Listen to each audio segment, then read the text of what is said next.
Oremos, hermanos. Bendito Dios y Padre nuestro, queremos darte las gracias, Señor, en esta noche, porque nos permites, Padre, estar aquí, ante tu presencia, en este estudio que tú tienes reservado para nosotros. A través de nuestro hermano Martín, te damos las gracias, Señor, por su preparación y el tiempo que él ha agendado, Señor, que ha separado para ti, para poder prepararse para este estudio que es tu palabra, Padre, donde nosotros podemos prepararnos y conocer más de tu palabra, tener presente cuáles son tus promesas, Señor. Te pedimos que bendigas a todos y cada uno de nuestros hermanos aquí presentes de manera presencial, y bendigas también a todos nuestros hermanos que están conectados a través de Google Meet, y a todos aquellos de nuestros hermanos y hermanas que por alguna causa no se han podido poner en contacto con este estudio. Señor, te pedimos que quites toda clase de obstáculos para que estén entre nosotros y puedan tener el privilegio de disfrutar de este alimento espiritual en esta noche.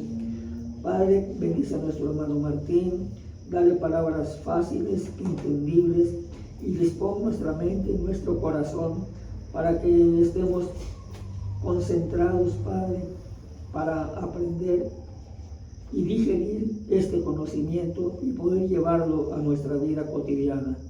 Te lo pedimos dándote gracias en nombre de tu Hijo amado Jesucristo. Amén. Amén. Gracias, hermano. Buenas noches, hermanos, a todos. Bienvenidos. Buenas noches. Bueno, hermanos, pues vamos a dar inicio a otro estudio del libro de Isaías.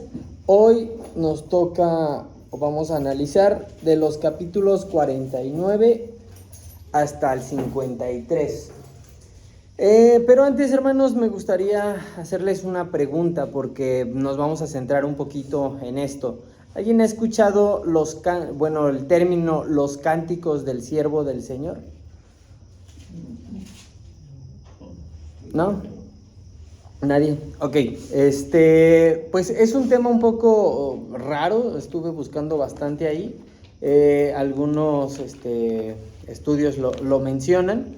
Y se refiere justamente primero que nada, pues no aparece literalmente de esa manera en la Biblia, ¿no? Sin embargo, cuando uno analiza ciertos capítulos del libro de Isaías, hay una figura que, como todos saben, nos hace un vistazo o una sombra, pues hacia todo lo que es Jesús, ¿no? Pero estos cánticos nos lo presentan, o el texto lo cambia, como si Jesús mismo fuera el que estuviera hablando. Se nos presenta pues como el siervo que es obediente, humilde y lleno del Espíritu, pero también como que es despreciado, herido, incomprendido, ¿no?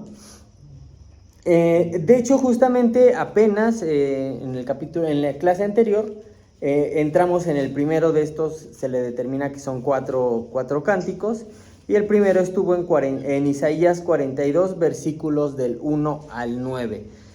Más o menos para ponernos en contexto, hermanos, vamos a darle lectura a estos pasajes. Hermanito Omar, ¿nos puede ayudar con Isaías 42, versículos del 1 al 9, por favor? Sí, hermano. Dice así la palabra de Dios. He aquí mi siervo, yo le sostendré, mi escogido, en quien mi alma tiene contentamiento. He puesto sobre él mi espíritu, él traerá justicia a las naciones. No gritará, ni alzará su voz, ni la hará oír en las calles. No quebrará la caña cascada, ni apagará el pábilo que humeare. Por medio de la verdad traerá justicia. No se cansará ni desmayará, hasta que establezca en la tierra justicia, y las costas esperarán su ley. Así dice Jehová Dios, creador de los cielos, y el que los despliega, el que extiende la tierra y sus productos, el que da aliento al pueblo que mora sobre ella, y espíritu a los que por ella andan. Yo, Jehová, te he llamado en justicia, y te sostendré por la mano. Te guardaré y te pondré por pacto al pueblo, por la luz de las naciones. para que abra los ojos de los ciegos, para que saques de la cárcel a los presos y de casas de prisión a los que moran en tinieblas. Yo Jehová, este es mi nombre, y a otro no daré mi gloria ni mi alabanza a esculturas. He aquí, se cumplieron las cosas primeras, y yo anuncio cosas nuevas. Antes que salgan a la luz, yo os la haré notorias. Amén. Gracias, hermano. Justamente aquí en este capítulo 42, Dios nos está presentando, ¿no? Como que a su siervo, pero ahora en el estudio que vamos a tener el día de hoy, que es a partir del 49, como les mencionaba al inicio, es como si Jesús tomara la palabra, ¿no? Ya no lo vemos desde afuera, sino que ahora lo escuchamos como desde adentro. Él es como si hablara, como si él abriera su corazón, y nos muestra cómo fue llamado desde antes de nacer, cómo se sintió en medio de su misión, y cuál fue el propósito que el Padre le encomendó. Y lo que vamos a leer aquí es profundamente humano, pero también es profundamente divino. Porque en este segundo canto vamos al Hijo revelando no solamente su llamado, sino también el peso emocional de la entrega, del cansancio, del rechazo y la confianza firme en que, aunque a veces no se ven los frutos, pues el plan de Dios nunca falla, ¿no? Hermanito Vicente, ¿nos puede apoyar con Isaías 49, versículos del 1 al 6, por favor? Bien. Oídme costas y escuchad, pueblos lejanos. Jehová me llamó desde el vientre, desde las entrañas de mi madre, tuvo mi nombre en memoria, y puso mi boca como espada aguda. Me cubrió con la sombra de su mano y me puso por saeta bruñida. Me guardó en su aljaba. Y me dijo, mi siervo eres, oh Israel, porque en ti me gloriaré. Pero yo dije, por demás he trabajado en vano y sin provecho he consumido mis fuerzas. Pero mi causa está delante de Jehová y mi recompensa con mi Dios. Ahora pues, dice Jehová, el que me formó desde el vientre para ser su siervo, para hacer volver a él a Jacob y para congregarle a Israel, porque estimado será en los ojos de Jehová y estimado será en los ojos de Jehová, y el Dios mío será mi fuerza. Dice, poco es para mí que tú seas mi siervo para levantar las tribus de Jacob y para que restaures el remanente de Israel. También te di por luz de las naciones, para que seas mi salvación hasta lo postrero de la tierra. Así ha dicho Jehová, Redentor de Israel, el santo suyo, el menospreciado de alma, al abominado de las naciones, el siervo de los tiranos. Verán reyes y se levantarán príncipes y adorarán por Jehová, porque fiel es el Santo de Israel, el cual te escogió. Amén. Gracias, hermano. Aquí vemos el corazón del Mesías en medio de su misión. Jesús no está describiendo solamente lo que vino a hacer, sino que está abriendo, ¿no?, su alma, y nos está mostrando cómo vivió el llamado del Padre desde adentro. Y lo primero que deja claro es que él fue llamado desde antes de nacer. Su vida no empezó en Belén, empezó desde la eternidad con un propósito claro, diseñado por Dios mismo. Juan capítulo 1, versículos del 1 al 2 nos dice, en el principio ya existía el verbo, y el verbo estaba con Dios, y el verbo era Dios. Él estaba en el principio con Dios. Y en el versículo 14 de ese mismo capítulo, el verbo se hizo carne y habitó entre nosotros, y vimos su gloria, gloria como del unigénito del Padre, lleno de gracia y de verdad. Le di lectura en Nueva Biblia de las Américas. Esto fue un propósito eterno, y lo que Isaías está profetizando en este capítulo 49, muchos siglos antes, es que el Hijo fue enviado con una misión clara, la de restaurar, la de redimir y la de alumbrar. Pero si nos damos cuenta, en el versículo 3 aparece una frase curiosa: tú eres mi siervo, Israel, en quien me glorificaré. ¿Por qué menciona la palabra Israel si estamos diciendo que hace referencia al Mesías? Bueno, pues porque Jesús es lo que tenía que haber sido Israel. Él no solo vino a Israel, sino que Él lo representa. Él encarna lo que Israel como pueblo debía de ser, pero que no se pudo cumplir. Dios lo llama así porque Jesús vino a vivir la obediencia que Israel falló, a reflejar la justicia que Israel no logró y a cumplir la misión que Israel abandonó. Eso es porque cuando Isaías habla del siervo como Israel, no se refiere a la nación literal, sino al Mesías. De hecho, en Mateo capítulo 2, versículo 15, se cita a Oseas, capítulo 11, versículo 1, diciendo: de Egipto llamé a mi hijo, y lo aplican directamente mencionando a Jesús. Y en este pasaje, Jesús habla de su llamado, habla de cómo se sintió en medio de esa misión, cansado, desgastado, incluso frustrado, y dice: en vano he trabajado, he gastado mis fuerzas sin propósitos. Jesús conoció el rechazo y supo lo que era servir, hablar y amar, y aún así ser ignorado por completo. Pero eso no lo hace débil, sino que al contrario, lo hace cercano. Porque aunque Jesús sabía perfectamente el propósito eterno del Padre, también experimentó el cansancio, la carga y lo que desde una perspectiva humana pudiera parecer un esfuerzo sin un fruto inmediato. Él no fue ajeno al rechazo, no fue indiferente a la dureza del corazón humano, pero aún así se mantuvo fiel, porque sabía que su recompensa estaba en las manos del Padre.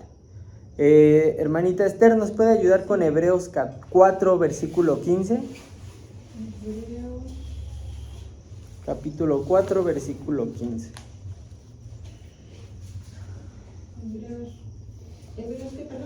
Capítulo 4, versículo 15. Porque no tenemos un sumo sacerdote que no pueda compadecerse de nuestras debilidades, sino uno que fue tentado en todo según nuestra semejanza, pero sin pecado. Amén. Gracias, hermana. Y aun cuando expresa el peso de esa entrega, Jesús afirma con total convicción: mi recompensa está con Dios. Él nunca perdió de vista el propósito, nunca dudó del plan. Él sabía que la obra tenía sentido, aunque en el mundo no lo entendía. Esa es la fidelidad de Jesús: seguir obedeciendo, seguir entregándose, aun cuando el fruto no se veía de manera inmediata. Eso, hermanos, es la enseñanza para nosotros, porque hay momentos donde sentimos que todo esfuerzo es en vano, que llegamos a sembrar sin cosechar, o que hablamos sin ser escuchado, pero Dios sigue obrando aunque no lo veamos de manera instantánea. Él es fiel para cumplir su palabra y nada en Él es en vano. Porque la misión de Jesús no solamente era restaurar al pueblo de Israel, era hacer luz para las naciones, porque Él no vino solamente por un pueblo, vino por toda la humanidad. Por los que estaban lejos, por los que nadie veía, por los que no sabían que había esperanza, por los que no pudieron venir hoy, por todos los que estamos aquí. Básicamente Él lo hizo por toda la humanidad. Entonces, este pasaje no solamente nos habla del llamado de Jesús, sino de su corazón. Un corazón que se entrega, que siente, que confía y que alumbra incluso en medio del rechazo. En el versículo 7, continuando la lectura, Isaías 49, versículo 7, ya nos hizo favor el hermanito Vicente de leerlo. Se nos habla de una manera más clara y poderosa, ¿no? Porque Dios lo llama el Redentor de Israel, su Santo. Dos títulos que no se usan a la ligera. Un Redentor es quien rescata, es quien libera y es quien salva. Y Santo porque es apartado, porque es puro, porque no tiene mancha.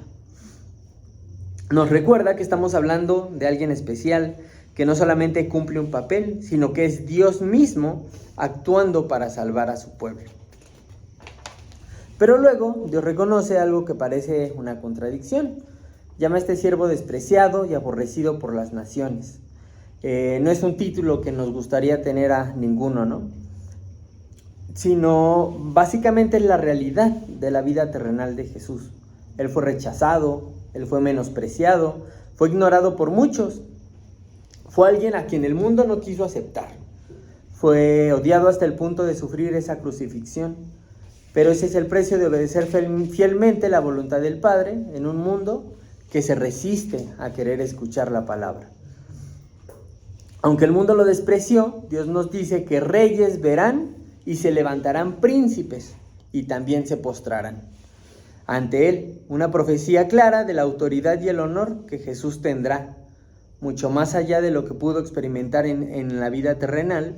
Se refiere a un momento en donde su nombre será respetado, su persona será honrada y será completamente reconocido.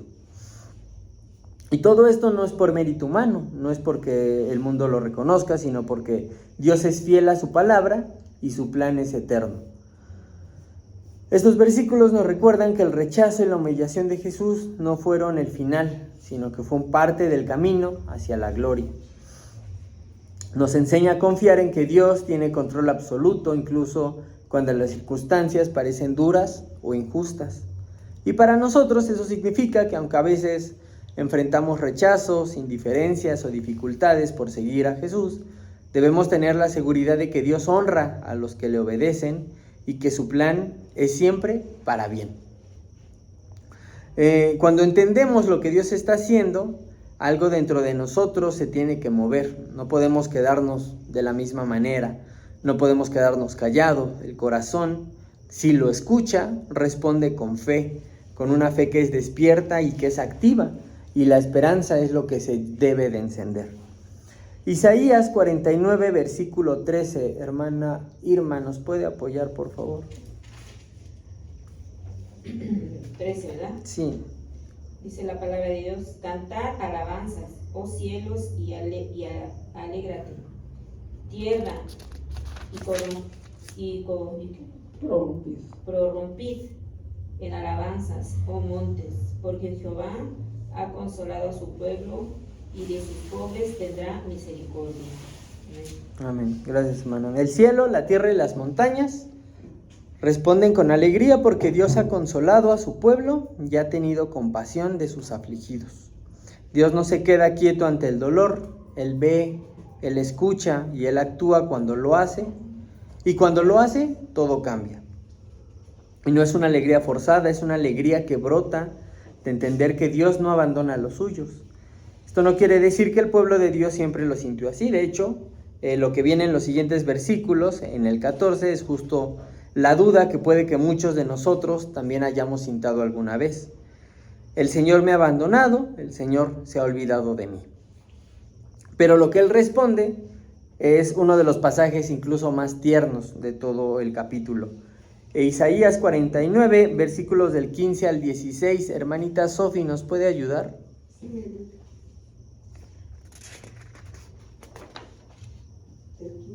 Del 15 al 16. Dice la palabra de Dios: y olvidaron la mujer de los que dio a luz para dejar de compadecer del hijo de su vientre. Aunque ella lo olvidé, yo nunca me olvidaré de ti. He aquí que en las palmas de las manos te tengo esculpida. Delante de mí están siempre tus muros. Tus edificadores vendrán a prisa, tus destructores y asoladores se marcharán.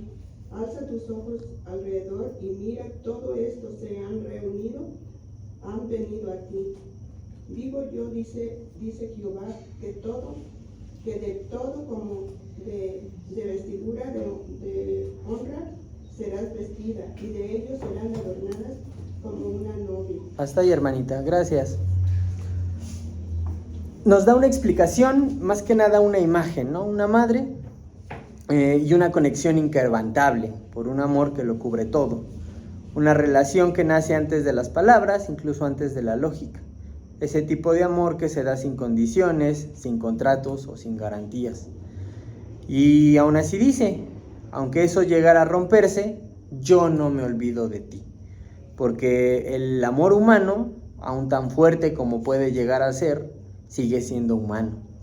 Puede cansarse, puede quebrarse, puede fallar, pero el amor de Dios no entra en esa categoría. Él no ama como según nosotros entendemos. Él se queda cuando todo está bien. No es que desaparezca cuando nos equivocamos. Dios permanece, aun cuando tenemos dudas y a pesar de todo. Porque cuando Dios ama, lo hace sin medida. Y cuando Él promete estar con cada uno de nosotros, no hay circunstancia que pueda borrar eso. Ni la culpa, ni esa etapa difícil por la que estamos pasando. Nada de lo que podamos llegar a sentir borra lo que Dios ya marcó. Dice que nos tiene grabados en la palma de sus manos. No es escrito con lápiz, sino que grabados. No es como si estuviera anotando algo por si se le olvida, sino más que nada como tatuados como parte de su ser. Como si al mirar sus propias manos Él dijera: aquí estás, siempre has estado y nunca te he soltado. Porque justamente las manos de Jesús no están vacías. Tienen cicatrices, marcas de ese amor eterno. Y esas cicatrices no solamente hablan de lo que sufrió, hablan de cuánto valemos para Él. Porque las Escrituras no dicen con esas palabras, las marcas se seguirán viendo para siempre, pero sí nos muestran que después de resucitado, Jesús conservó sus heridas visibles, no porque no sanaran, sino porque son el sello de ese amor. Lucas capítulo 24, versículo del 39 al 40 nos dice: miren mis manos y mis pies, que yo mismo soy, tóquenme y vean, porque un espíritu no tiene carne ni huesos como ustedes ven que yo tengo. Cuando dijo esto, les mostró las manos y los pies. Esas marcas nos recuerdan algo inmenso, que aunque el mundo nos ignore, aunque nosotros mismos pensemos que ya no merecemos nada, Dios nos sigue llamando como suyos. Y eso, hermanos, es el consuelo más profundo que podemos tener, porque Dios no solamente ve nuestro dolor, sino que nos abraza en medio de él. No solamente promete estar, sino que sella esa fidelidad con amor eterno. Porque Dios no observa desde lejos, Él camina con nosotros. Aun cuando pensamos que no lo hace, aun cuando sentimos que no lo merecemos, aun cuando creemos que ya es tarde, o cuando el dolor grita más fuerte que nuestra fe, Él sigue ahí. Porque su amor no depende de nosotros, sino que depende de Él. Y Él jamás olvida los suyos. Dios nos mostró su amor, su fidelidad, su ternura, y sin embargo, tanto el pueblo de Israel como nosotros, seguimos dudando.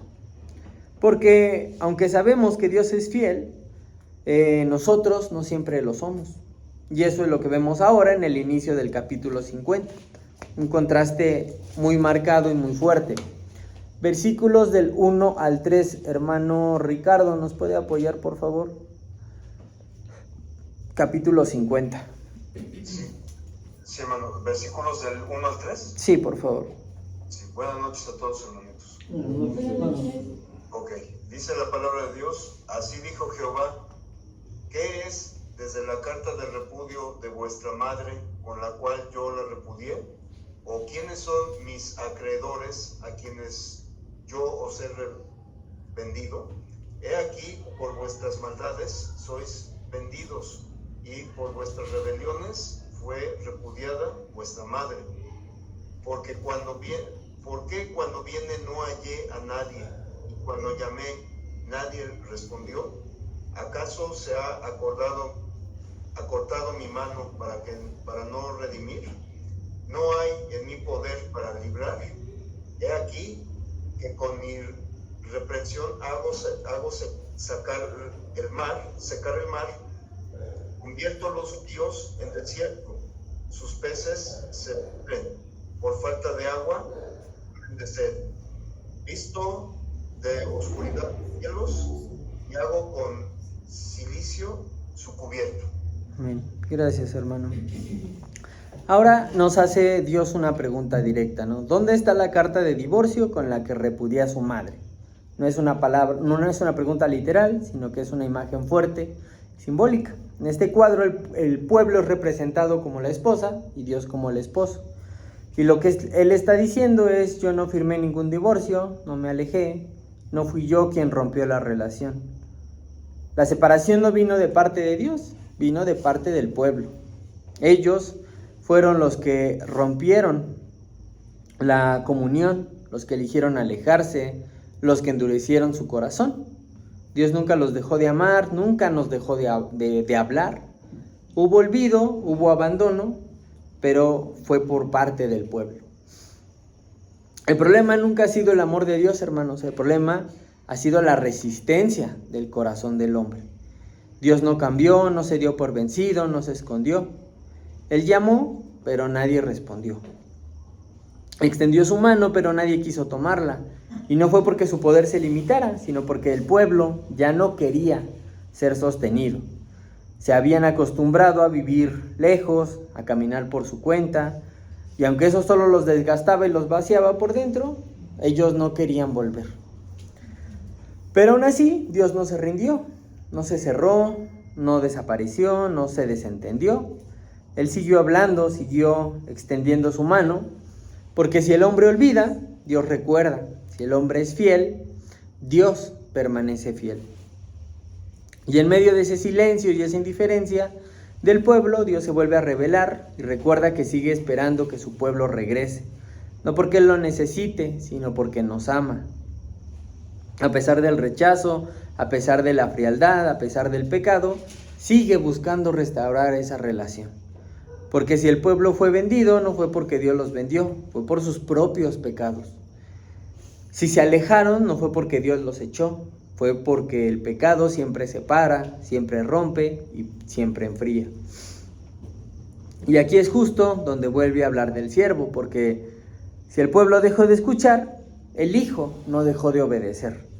Si el pueblo cerró su corazón, el siervo lo mantuvo abierto, incluso cuando eso implicaba dolor, rechazo y sufrimiento. Y ahí entramos a Isaías capítulo 50, versículos del 4 al 9, en donde no está enfocada en la misión general, sino en la relación que tiene el siervo con el Padre. Básicamente como si estuviéramos leyendo un diario, como si nos expresaran esa comunión, esa entrega, su confianza y su resistencia en frente de todo el dolor. Isaías 50, versículos del 4 al 9. Hermanito Roberto, ¿nos puede apoyar, por favor? Claro que sí, hermano. Jehová, el Señor, me dio lengua de sabios, para saber hablar palabras al cansado. Despertará mañana tras mañana, despertará mi oído para que oiga como los sabios. Jehová, el Señor, me abrió el oído, y yo no fui rebelde, ni me volví atrás. Di mi cuerpo a los heridores, y mis mejillas a los que me mesaban la barba. No escondí mi rostro de injurias y disputos, porque Jehová el Señor me ayudará. Por tanto, no me avergoncé. Por eso puse mi rostro como un pedernal, y sé que no seré avergonzado. Cercano está de mí el que me salva. ¿Quién contenderá conmigo? Juntémonos. ¿Quién es el adversario de mi causa? Acérquense a mí. He aquí que Jehová, el Señor, me ayudará. ¿Quién hay que me condene? He aquí que todos ellos se envejecerán como ropa de vestir, serán comidos por la polilla. Amén. Gracias, hermano. Mientras el pueblo cerraba sus oídos, Jesús abría los suyos. Mientras el pueblo buscaba salidas fáciles y atajos espirituales, Jesús se mantiene firme, escuchando, obedeciendo, no porque no tuviera opciones, sino porque había decidido someterse por completo al plan del Padre. Y esa disposición lo lleva a un camino que no es fácil, porque lo golpean, escupen, lo humillan, pero Él no se aparta, no responde con violencia, no se esconde, no abandona su misión. Y no es que no le duela, no es que no le pese. Su confianza no está que las cosas salgan desde un punto de vista humano. Su confianza está en que Dios está con él. Jesús se mantuvo firme cuando todo en su contra gritaba que se rindiera. Lo humanamente era que se dejara vencer por el dolor, por la humillación. Que fue fiel no solamente en lo visible, sino en lo más íntimo de todo su ser. Porque su relación con el Padre era más fuerte que el rechazo, más firme que el sufrimiento, más poderosa que el abandono. Y todo esto, hermanos, no lo hizo por Él, sino que lo hizo por nosotros. Lo hizo por el pueblo que lo rechazó, por los discípulos que lo abandonaron, por los líderes que le escupieron, por los soldados que se burlaron. Lo hizo por todos. Por ese pueblo que fue infiel, Jesús fue fiel. Por ese pueblo que se quiso separar, pero Jesús se mantuvo unido al Padre. El pueblo endureció su corazón, pero Jesús mantuvo el suyo completamente entregado. Y lo más increíble es que lo hizo para restaurarnos a cada uno de nosotros. Él no solo vino a enseñarnos cómo se ve la obediencia, sino que vino a cumplirla por nosotros, a vivir la vida perfecta que no podemos vivir, para luego entregarla en nuestro lugar. Este pasaje es un espejo, nos muestra lo que Jesús iba a hacer y nos confronta con lo que nosotros muchas veces no estamos dispuestos a hacer, a escuchar, a confiar, a obedecer, pero sobre todo a permanecer. Porque cuando fallamos, como ya les dije, Jesús sigue fiel. Porque cuando nosotros dudamos, Él sigue firme. Él nos espera. Y eso, hermanos, eso es la gracia y el amor completo de Jesús y de Dios. Este pasaje no termina con una derrota, sino que termina en confianza. Y esa confianza sigue disponible hoy para cada uno de nosotros. El versículo 10 y 11 termina: ¿quién hay entre ustedes que tema al Señor, que oiga la voz de su siervo, que ande en tinieblas y no tenga luz? Confíe en el nombre del Señor y apóyese en su Dios. Todos ustedes que encienden fuego, que se rodean de teas, anden a la lumbre de su fuego, y entre las teas que han encendido, esto les vendrá de mi mano, en tormento yacerán. La historia no solamente se trata de esto, se trata de lo que fue, sino de lo que vamos a hacer nosotros, porque hay dos caminos: el que confía en Dios, aun cuando no ve nada, y el que enciende su propia luz tratando de caminar con lo que Él mismo puede construir. Pero Dios lo deja claro, solamente uno de esos caminos lleva a la vida. Y lo más increíble es que Jesús ya caminó por este mundo. Lo hizo por amor, y Él descendió al valle del sufrimiento, cargó con ese rechazo, enfrentó el silencio, la burla y el abandono, para que supiéramos que no estamos solos. Porque aunque no vemos todo claro, si caminamos con Él, vamos por ese camino correcto. Isaías capítulo 51, versículos del 1 al 3. Hermanita Susi, ¿nos puede apoyar?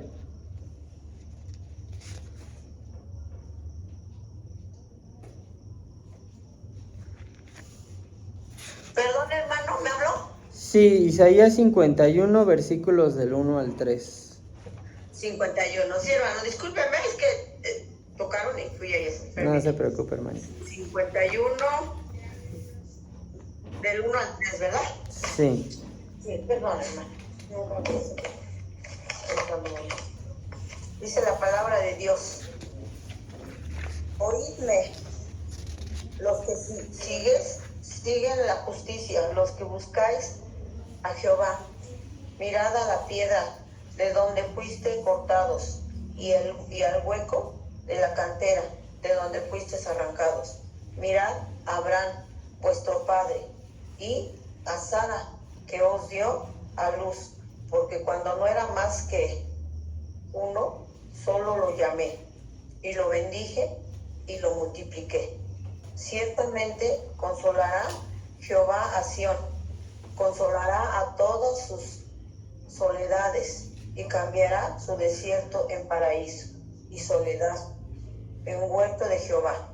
Se hallará en ella alegría y gozo, alabanza y voces de canto. Amén. Amén. Gracias, hermano. Hermanito Sam, ¿nos puedes apoyar en el versículo 4 y 5 del 51? Estad atentos a mí, pueblo mío, y oídme, nación mía, porque de mí saldrán la ley y mi justicia para luz de los pueblos. Cercana está mi justicia, ha salido mi salvación, y mis brazos juzgarán a los pueblos. A mí me esperan los de la costa, y en mi brazo ponen su esperanza. Amén. Gracias, hermano. Hermanito Vicente, ¿nos puede apoyar con el versículo 7? Oídme los que conocéis justicia, pueblo en cuyo corazón está mi ley. No temáis afrenta de hombre, ni desmayéis por sus ultrajes. Amén. Gracias, hermanito. ¿Qué tienen en común estos tres pasajes que acabamos de leer, hermanos? ¿Qué encuentran en común en los tres?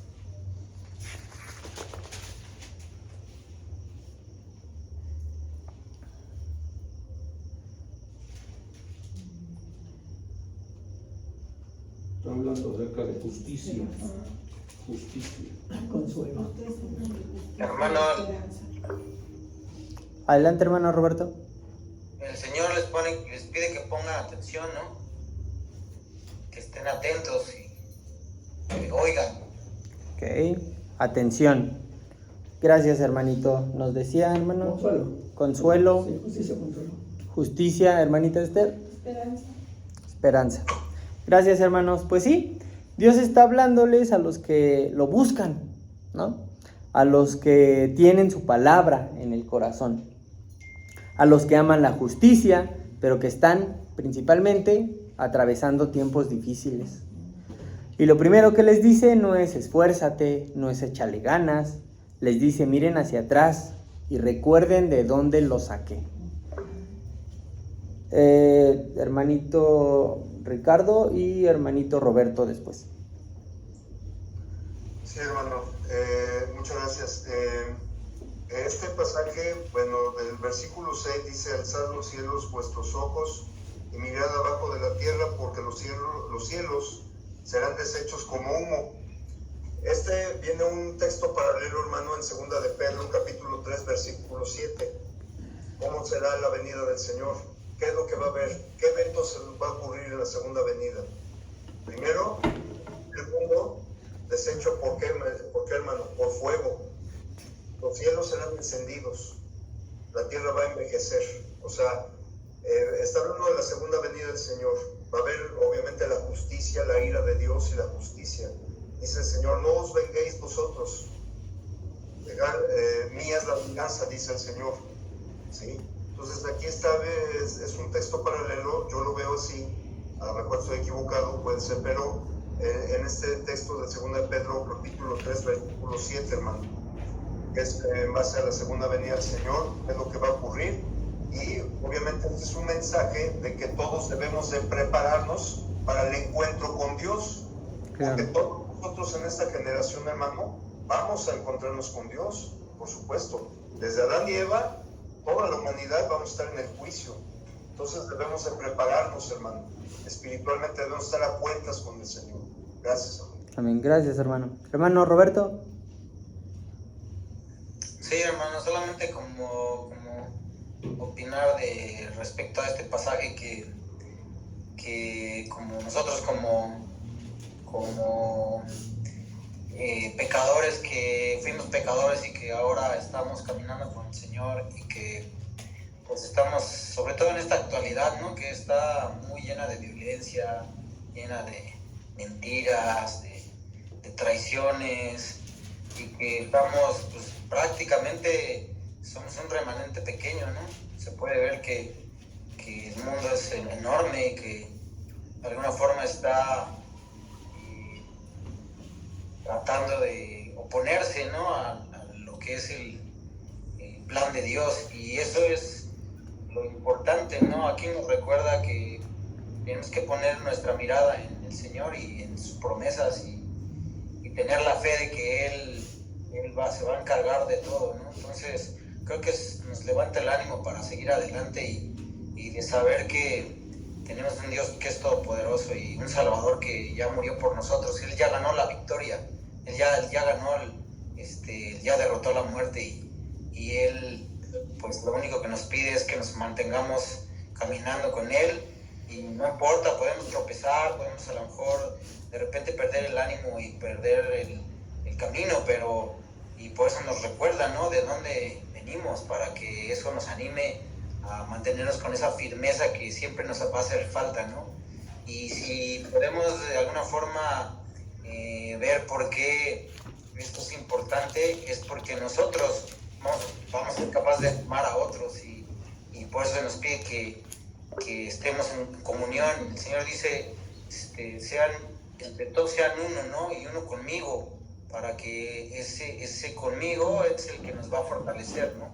Porque si nos alejamos del Señor, pues no podemos ser útiles, ¿no? Eso era lo que quería decir, nada más. Amén. Gracias, hermanito. Hermana Susi. Hermano, bueno, yo quería comentar sobre lo que me tocó leer del 1 al 3, que aquí lo que yo admiro fue de Abraham y Sara, que aquí lo que yo digo que Dios lo que quiere es que tengamos fe como ellos, que ya grandes pues les dio un hijo, ¿no? Y que los multiplicó y que no perdamos esa fe, que cada vez nuestra fe crezca más y seamos sus hijos verdaderos. Bueno, así yo entendí estos 3 versículos, hermano, y pues era lo que quería comentar. Gracias. Amén. Gracias, hermanita. Sí, justamente esa fidelidad, ese futuro que nos espera, el rendir las cuentas, principalmente esa fidelidad no depende de nosotros, de nuestra fuerza humana, sino de la promesa de Dios. Luego lo que les dice, no teman los insultos ni las amenazas, que no se dejen mover por lo que dice el mundo, porque la salvación, como bien nos decía nuestro hermano Ricardo, es eterna, y todo lo demás, incluso los cielos y la tierra, pues pasarán. Pero para llegar a eso, hermanos, tenemos que obedecer, tenemos que prepararnos, tenemos que vivir como Jesús lo hizo. Si bien es difícil por nuestra carne y por nuestro pecado, al final del día tenemos esa puerta abierta gracias al sacrificio de nuestro Señor. Tenemos esa opción del perdón. Y justamente por eso al final se muestra el resultado de esa confianza, ¿no? Los redimidos volverán, vendrán cantando con gozo eterno, con alegría que no se acaba, porque Dios consuela, Dios fortalece y Dios no olvida. Continuando con los versículos 13 y 14, la palabra dice: y ya te has olvidado de Jehová tu Hacedor, que extendió los cielos y fundó la tierra, y todo el día temiste continuamente del furor del que aflige, cuando se disponía para destruir. Pero ¿en dónde está el furor del que aflige? El preso agobiado será libertado pronto, no morirá en la mazmorra, ni le faltará su pan. ¿Por qué temen a los hombres y se olvidan de Dios, de su Creador? Fue lo que le pasó al pueblo de Israel. Y esa pregunta no es como un regaño, sino es una llamada amorosa para despertar. Porque muchas veces el miedo es el espejo que nos muestra en lo que realmente estamos confiando. Si tememos más a las críticas, a las ofensas o a las circunstancias, es porque estamos minimizando el poder y la fidelidad de Dios en nuestras vidas. El pueblo de Israel estaba viviendo eso. Tenían miedo de los hombres, de las amenazas, de todo lo que podían perder, y por eso se olvidaron de quién era Dios. Él es y sigue siendo el creador de todo. Él tiene el control absoluto, el que levanta lo caído, el que da esperanza donde hay desesperación, y en donde nuestra fe se debe de anclar, no solamente en las situaciones o en opiniones humanas.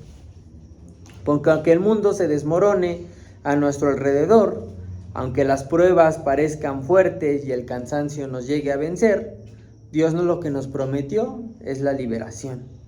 Y no es solamente un consuelo vacío o palabras bonitas, sino es un compromiso real. Porque así como con Judá, como con el pueblo de Israel, ellos fueron libres, los abatidos serán levantados y los hambrientos serán saciados. Ellos regresaron del exilio y hoy nosotros también podemos liberarnos del pecado. Por eso cuando llegamos a sentir que ya no podemos más, que el miedo nos paraliza o que la tristeza nos ahoga, lo que tenemos que hacer es recordar que Dios está ahí para levantarnos, para sostenernos, porque su poder es mayor que cualquier circunstancia por la que estemos pasando. porque Dios actúa, no solamente ve nuestro dolor, sino que lo transforma y lo usa para que nos acerquemos más a Él. Así que no podemos permitir que el miedo nos haga olvidar quién es Dios y todo lo que ha hecho en cada una de las etapas de nuestras vidas. El versículo 22 y 23, hermana Janet, ¿nos puede apoyar, por favor?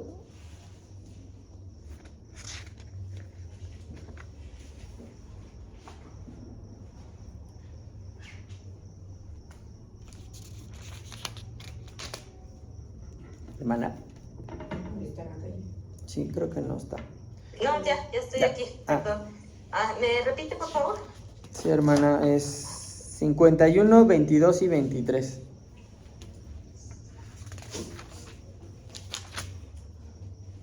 ...51, 22 y 23. Ay, es que hago otra versión aquí, un segundo. Ay, no.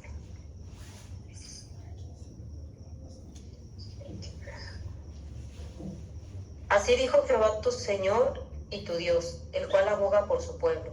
He aquí he quitado de tu mano el cáliz de aturdimiento, los sedimentos del cáliz de mi ira. Nunca más lo beberás. Y lo pondré en mano de tus angustiadores, que dijeron a mi alma, inclínate, y pasaremos por encima de ti. Y tú pusiste tu cuerpo como tierra y como camino para que pasara. Amén. Gracias, hermana. Dios es justo y poderoso, y Él no solamente juzga a los poderosos que oprimen, sino que defiende a los humildes, pero principalmente a los quebrantados, porque en sus manos está la justicia verdadera y la victoria segura para nosotros, su pueblo. Jesús mismo es la encarnación perfecta de ese poder y de esa justicia.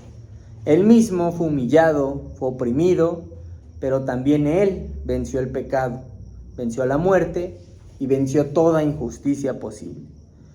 Y ese mismo que venció todo esto es nuestro defensor, es nuestro abogado y es nuestro intercesor delante del Padre.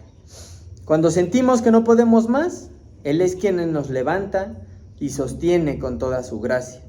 No solamente nos consuela, sino que nos da la fuerza para poder seguir adelante. Por eso podemos confiar plenamente en que Dios, que habla en Isaías, es el mismo Jesús, que camina con nosotros, que carga nuestras heridas y que asegura la victoria final para quienes le siguen.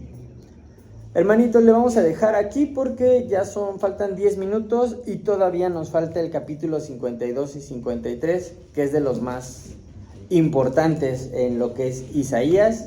Y si lo tomamos, nos faltan todavía 10 hojas, entonces vamos a dejar hasta aquí el estudio el día de hoy. No sé si tengan preguntas, quejas, comentarios, sugerencias.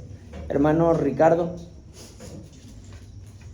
Bueno, antes que nada, damos gracias a Dios, hermano. Gracias que lo utiliza como un valioso instrumento. Gracias por su esfuerzo, hermano. Se aprecia. Y bueno, con humildad, hermano, a todo esto que vimos, y claro, lo que falta de ver, es que todos, hermanos, todos necesitamos de Cristo, ¿sí? Todos, independientemente. Habrá personas creyentes, habrá personas que no lo son, habrá personas groseras, habrá personas amables, habrá personas ricas, habrá personas pobres, pero todos, independientemente de en qué posición estemos, hermanos, todos necesitamos de Cristo. ¿Por qué, hermano? Porque todos necesitamos de un Salvador, ¿sí? De un Salvador, y Cristo Jesús es el único que vino a quitar el imperio de la muerte. ¿Y quién es el que tenía el imperio de la muerte? Satanás. Con su muerte, sepultura y resurrección venció a Satanás. Entonces, en Cristo tenemos el perdón de pecados. También necesitamos de Cristo porque todos necesitamos de quien nos defienda, hermano. Acuérdense que Cristo es nuestro abogado, nuestro defensor ante el Padre. Y si por alguna razón, obviamente, pecamos, abogado tenemos para con nosotros ante el Padre, a Jesucristo el justo, ¿sí? Entonces, también todos necesitamos de Cristo, hermano, porque todos necesitamos al mejor maestro. Si Cristo nos dejó su enseñanza, estamos en la ley de Cristo, la ley cristiana, en estos tiempos, en esta dispensación cristiana en la que estamos. Entonces, ¿quién es el mejor maestro? ¿Quién nos dejó la sabiduría, la mejor enseñanza? y del cual todos necesitamos seguir los pasos del Maestro para engrandecer el nombre de Cristo. Esa es la misión que tenemos aquí, hermanos, ¿sí? Necesitamos seguir los pasos de Cristo ante el mundo. Bien lo dijo usted, hermano Martín, que el predicar el Evangelio no solamente es hablarlo, sino con el ejemplo que debemos de dar ante los demás, no por presumir nosotros de que somos perfectos, santos, no, sino engrandecer el nombre de Cristo, así como lo hicieron los apóstoles, ¿sí? También estamos de Cristo, hermano, porque todos vamos a morir.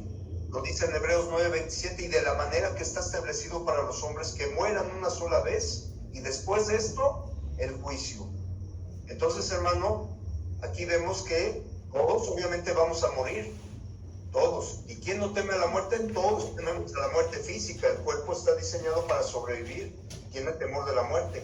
Pero espiritualmente, hermano, nosotros ya como hijos de Dios, como cristianos, tenemos esa confianza, esa fe, que vamos a recibir esa promesa que nos dio el Señor. Entonces, hermano, para finalizar, todos necesitamos de Cristo. Y esta es la enseñanza que nos dejó en estos versículos, es lo que yo capté. Y nuevamente, hermano, le agradezco su gran esfuerzo por enseñar o por dar este tema. Gracias a Dios, hermano. No sé si alguien más tenga algún otro comentario. Vemos en todo este que has compartido esta noche, y poquito antes, empezando desde el capítulo 42, cuando tocamos el punto del siervo de Jehová, vemos que hay la promesa que se extiende a Israel acerca del advenimiento del Mesías, que iba a completar toda esa tarea dicha por el profeta. Entonces, vemos en toda esta lectura, en todos estos pasajes, desde el 49 que empezamos a ver, habla acerca de un tiempo de restauración, habla de un tiempo de ayuda a quienes confían en Dios, habla también acerca del consuelo para Sión, para Israel mismo, y está hablando acerca de una liberación del cautiverio de Sión, de Israel mismo. Entonces, es una profecía que apunta doblemente acerca de la liberación, como históricamente sucedió cuando los persas acabaron con el imperio babilonio y se dio la libertad a los judíos de regresar a Jerusalén a reconstruir las murallas y el templo. Ahí tenemos un cumplimiento en aquel tiempo, pero más precisamente el enfoque va hacia el Mesías, y en la persona de Jesucristo se tiene precisamente el cumplimiento de toda esa promesa que Dios dio a Israel. Desgraciadamente, como leemos en los evangelios, rechazaron al Mesías. Entonces esa promesa de restauración vino a ser para toda la humanidad, inclusive para ellos, si ellos mismos también ponen su fe y su confianza en Jesús. Es cuanto. Gracias, hermano. Si no hay más comentarios, hermano. Hermano Vicente, ¿nos puede dirigir, Sí. por favor? Vamos a orar. Te agradecemos, Padre Santo y bueno, esta noche por este tiempo maravilloso que nos has dado de poder estar reunidos para estudiar tu palabra. Gracias por nuestro hermano Martín y su disposición para preparar estos versículos, estos capítulos que nos llenan de esperanza, que nos llenan de fortaleza, que restauran nuestra alma y nos ayudan a continuar adelante, porque sabemos que tú, oh Dios, eres veraz, tú eres fiel. Que, Señor, tú no eres hijo de hombre para que mientas, ni hijo de hombre para que te arrepientas. Señor, lo que tú has dicho, eso harás. Y, Señor, todo se cumplirá a la perfección. Queremos ser parte de ese cumplimiento. Queremos ser parte, Señor, de ese pueblo tuyo siempre que estará siendo levantado en aquel tiempo. Padre, en esta noche te agradecemos pues por este momento. Ahora, al retirarnos de este lugar, rogamos que tu presencia sea con nosotros, con nuestros hermanos que han estado a través del internet, que tú les bendigas también y que a todos nos concedas esta noche descansar y el día de mañana poder amanecer con bien para continuar con nuestras actividades. Padre, ponemos en tus manos especialmente esta noche la salud de nuestro querido hermano César Omar. Restáuralo, Señor, y levántalo con tu poder para que pronto podamos disfrutar nuevamente de su compañía y también de nuestra hermana Socorrito, Señor, que seas con ella en su rehabilitación y que pronto podamos también abrazarla. Bendice pues a todos y cada uno de nuestros hermanos que tenemos algún problema de salud, ayúdanos a salir adelante, ayúdanos en la solución de nuestros problemas, de nuestras necesidades, y ayúdanos, Señor, siempre a confiar completamente en ti. Padre bueno, gracias te damos en el precioso y bendito nombre de nuestro Señor Jesucristo. Amén. Amén.